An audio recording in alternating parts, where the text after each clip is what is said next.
crois quand on regarde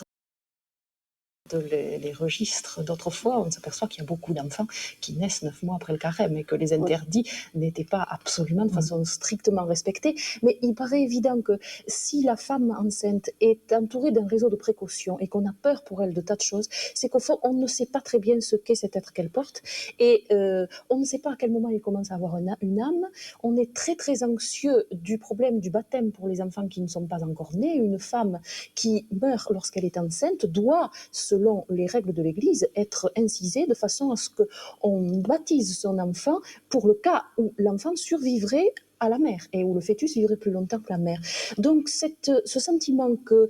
on a là un être dont on ne sait pas très bien encore si c'est déjà un humain ou pas, mais qu'il faut prendre toutes les précautions nécessaires pour que surtout ce ne soit pas une âme qui soit dans l'errance éternelle, c'est quelque chose qui est tout à fait important et qui donne à la femme d'ailleurs un pouvoir considérable, et tout ce pouvoir d'imagination que l'on prête aux femmes qui, au fond, sont propriétaires de cet enfant pendant les mois où elles le portent. Je crois que c'est quelque chose dont les hommes ont été très jaloux, vis-à-vis de laquelle ils ont essayé de prendre certaines garanties et dont ils sont d'ailleurs aujourd'hui peut-être toujours très jaloux.